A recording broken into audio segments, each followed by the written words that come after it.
Which were the most important battles of World War II? The Battle of Stalingrad, the invasion of Normandy, the defense of Shanghai?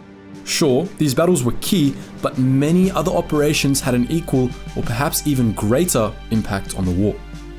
Daring, classified, and brilliant, we present 4 of the lesser-known operations that turned the tide of the Second World War.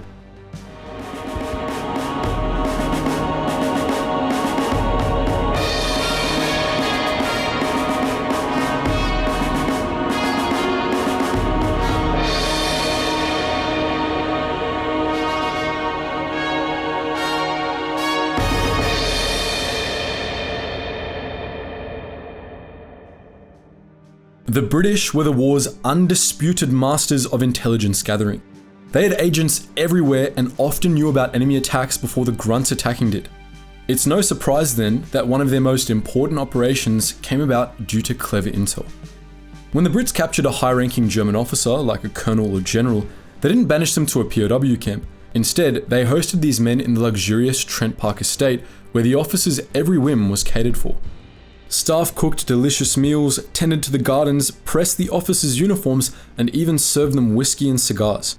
It was a POW paradise, but the British had an ulterior motive. They wanted to loosen up the generals enough to get them talking to each other, then eavesdrop on the conversations with microphones hidden throughout the mansion. Many valuable secrets were gleaned this way, including the location of a secret rocket testing facility. The Germans were testing their wonder weapon, the W2 rocket, at the top-secret Peenemünde Research Center. This weapon was far ahead of its time, the world's first long-range guided missile. It was supersonic and totally unstoppable.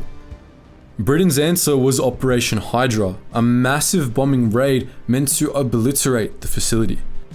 Winston Churchill recognized the risks and said, "Although the German night fighters will be close at hand and it is too far to send our own, nevertheless, we must attack it on the heaviest possible scale." 596 4-engine bombers took off from bases across Britain and converged above Peenemünde on the night of August 17, 1943. They dropped 1,924 tons of bombs, demolishing the facility, but lost 40 planes to night fighters. The cost was high, but delaying the V2 rocket program likely saved thousands of lives. Hungary officially joined the Axis powers on November 20th, 1914, although ultra-nationalistic sentiment had been building in the country for some time. Hungarians prized their freedom and independence above all else. Therefore, the opportunity to grow their borders at the expense of the Allies was a popular move. Hungarians fought alongside the Wehrmacht all the way to Stalingrad and suffered alongside them during the long retreat. By early 1944, things weren't looking so good for Hungary. The war had clearly turned against the Axis, and a full-scale German occupation of the country was underway.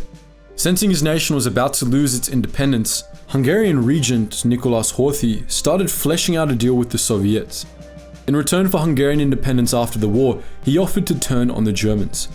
He finalized this speech to the Crown Council, stating, "I decided to safeguard Hungary's honor even against her former ally, although this ally meant to finally rob the Hungarian nation of its greatest treasure, its freedom and independence.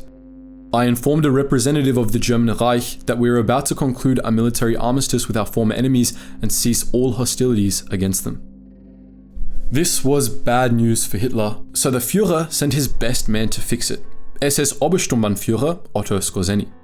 Skorzeny was the Reich's expert in unconventional warfare, and he had an unconventional plan to get Hungary back into the war: kidnap Horthy's son, Nicholas Jr.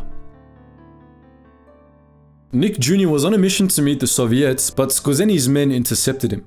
After knocking him unconscious, they rolled him up into a carpet and threw him on a plane bound for Vienna. Skorzeny then led 4 King Tigers and a column of German troops to the gates of Horthy's residence. The show of force kept the Hungarians at bay, and Horthy was replaced by pro-Nazi Ferenc Szalasi as Hungary's leader. Operation Panzerfaust kept Hungary in the war until the end and likely saved over 1 million Wehrmacht soldiers fighting in the Balkans who would otherwise have been hopelessly cut off. What was the most costly American attack on Japan? The bombing campaign? No. What about submarine warfare? Not that either.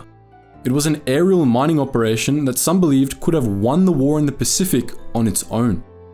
The campaign was the brainchild of Admiral Chester Nimitz and was codenamed Operation Starvation. The plan was relatively simple: Roughly 160 B-29 superfortresses assigned from the 313th Bombardment Wing were modified to allow them to deploy mines. At night, they flew low over the water along sea lanes Japanese freighters frequented. Radar was used to position the drops with precision, and the mines floated silently through the sky via parachute. The bombers flew these missions alone to avoid attracting unwanted attention. This tactic contrasted heavily with the safety in numbers philosophy of massive bombing raids, but it worked. A network of drifting sea mines built up in all Japanese shipping lanes, and freighters started going down. And Japan relied on imports for nearly all of its raw materials and food supplies. Without freighters coming in, the country would starve, hence the operation's name. It worked beyond Nimitz's wildest predictions. In 6 months, 670 ships were sunk by mines, equaling a loss of 1.25 million tons of cargo. The mines were more efficient than both submarines and aircraft combined, and only a tiny fraction of the cost. After the war, the United States Strategic Bombing Survey and several Japanese admirals concurred that, had Operation Starvation begun earlier, before April 1945, it would almost certainly have crippled Japan. Without strategic bombing, submarines, or nuclear weapons, the US could have starved Imperial Japan into submission with sea mines alone. There are few battle plans more audacious than a direct attack on an enemy commander, but that's exactly what US forces did on April 18, 1943.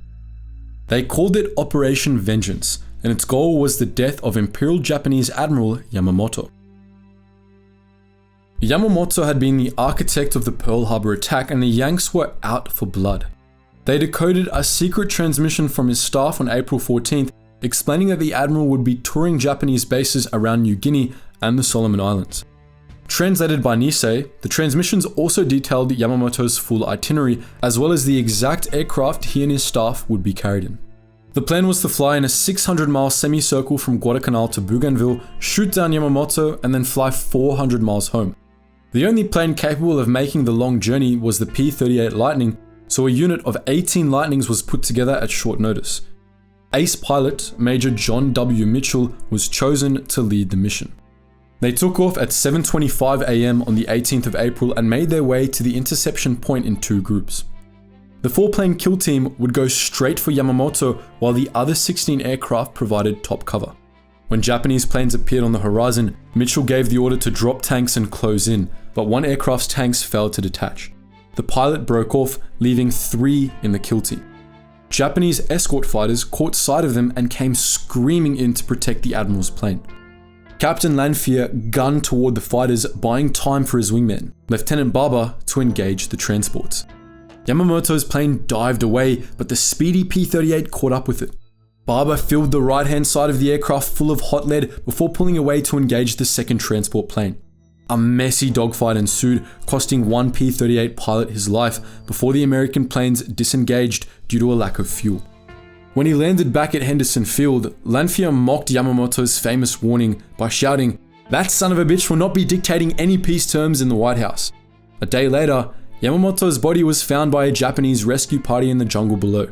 The late admiral was still grasping his sword, even though a 50 cal round had gone straight through his head. The United States had its vengeance for Pearl Harbor, courtesy of Lieutenant Rex T. Barber. But what do you think? Which of these operations had the most impact on the war?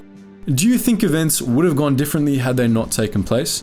Were sea mines the secret weapon that could have brought Imperial Japan to its knees early? Let us know all that and more in the comments section below. And as always guys, thank you so much for watching, and I hope you learned something new.